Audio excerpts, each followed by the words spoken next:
রূপ royal cafe and restaurant বলতে গেলে ঝিনাইদহ জেলা শহরের ভিতর সবচেয়ে জনপ্রিয় এবং প্রকৃতি বান্ধব একটি রেস্টুরেন্ট। একটি সুন্দর সন্ধ্যাকে আরও বেশি রোমাঞ্চকর করার জন্য আমরা আজকে চলে এসেছি সেই রূপ রয়্যাল ক্যাফে অ্যান্ড রেস্টুরেন্টে। ঝিনাইদহের মুজিব চত্বর থেকে পায়রা চত্বরের দিকে অগ্নিবীণা সড়ক থেকে খানিকক্ষণ গেলেই ডান হাতে পড়বে এই রূপ রয়্যাল ক্যাফে অ্যান্ড রেস্টুরেন্ট।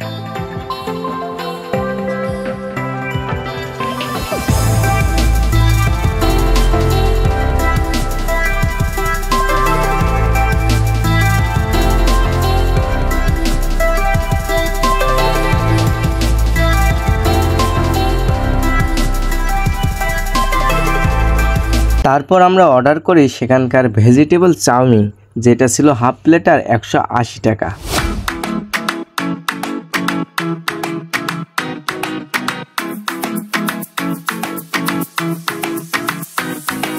আর যদি সেখানকার খাবারের মানের কথা বলা হয় তাহলে তাদের খাবার দেখতে এবং খেতে যথেষ্ট পরিমাণ ভালো ছিল, যা আমার কাছে মোটামুটি ভালোই লাগছে।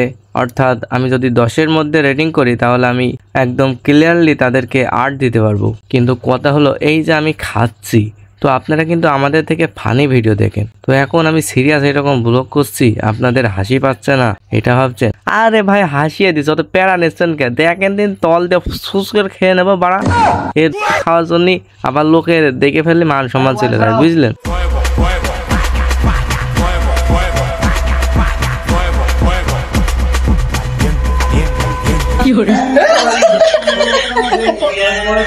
কিছু মেয়ে লোক এসে, হ্যাঁ এই সাথে এখন বলতো যে বাবা হাসছে, তা আপনার দেখাতে পারলি একটু খুশি হতাম। তা আমাকে 7 দিন মতো বসিয়েছে, আমরা মনে হয় রীতিমতো থেকে থেকে ভয় পেলাম।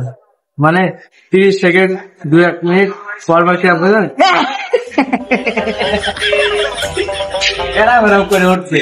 তা আমি কিভাবে এখানে থাকবো? কাদের বাল হতে যদি এখন বাড়ি চলে যাতে হচ্ছে। যেহেতু এইসব রেস্টুরেন্টে বড় লোকের মেয়েদের আনাগোনা বেশি থাকে, তাই আমি একটু গিয়েছিলাম ভালোভাবে সেজেগুজে স্টাইল নিয়ে, এবং হাতে নিয়েছিলাম একটি গিটার, বুকে সানগ্লাস, হাতে ঘড়ি, চেয়েছিলাম একটি গার্লফ্রেন্ড বানাতে।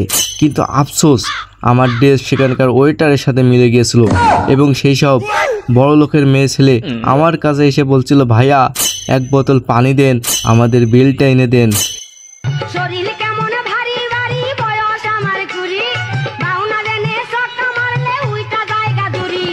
যাই হোক, তারপরও মনের দুঃখে স্টাইল নিয়ে বুঝেছিলাম যদি কোনো আলালের ঘরের দুলালি আমাকে দেখে পছন্দ করে ফেলে, কিন্তু আফসোস কোনো কিছু হলো না।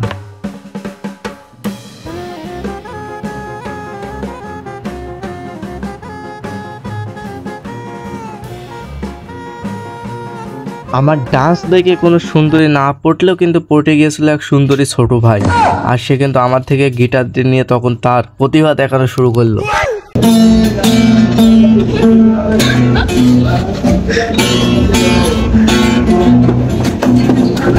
তারপর আমরা সেখানে আরো কিছুক্ষণ যাবত স্টাইল নিলাম শুধু একটা মেয়ে মানুষ পটানোর অপেক্ষায়, কিন্তু আফসোস আমরা সেখানে ব্যর্থ হলাম। কিন্তু বের হওয়ার পথে আমরা আবারও দেখা পেলাম সেই হাসির বাহিনী, যার হাসি দেখলে আপনারাও হাসতে বাধ্য হবে। তারপর আমরা সেখান থেকে আমাদের বড় লোকে ভাবটা বজায় রেখে বেরিয়ে আসলাম, এবং তারপর আমাদের রিয়াকশনটা ছিল কিছুটা এমন। গাইস, ওই রূপ রয়্যালে এসে 20 টাকা লুডুস 200 টাকা দিয়ে কিনে খাইছি। 400 টাকার লুডুস, 400 টাকা, 400 টাকা ভাই, 100 টাকার নোট 4টে দিয়েছি। লুডুস নাম দিয়েছে চাউমিন। ওখানে লেখা আছে চাউমিন, তা আমি ভাবলাম যে চাউমিন কি রে, কোনোদিন নাম তো শুনে একটু খেয়ে দেই। আরে বাড়া, পরে দেখেছে লুডুস, পুরো 400 টাকা নিল, 20 টাকা লুডুস, 400 টাকা লুডুস খেলা। আমার ভাই, আমার যদি বাড়ি যাওয়ার পরে আমার মা যদি শোনে আমি 400 টাকা লুডুস কিনে, আমার ভাই মুতাজাটা দিয়ে খাওয়াবে না। বিশ্বাস করবে, আমি সত্যি কথা 400 টাকা লুডুস খাইছি। ওলা দোকানে 30 টাকা করে নেয়, একটা ডিম আর একটা ইয়ে দিলে 60 টাকার ভিতর কমপ্লিট। 50 টাকায় করা যায়, 400 টাকা নিয়েছে, আবার নাম দিয়ে চাউমিন। আমার ভাই বাড়ি গেলে মুতাজাটা পাও না হয়ে গেছে।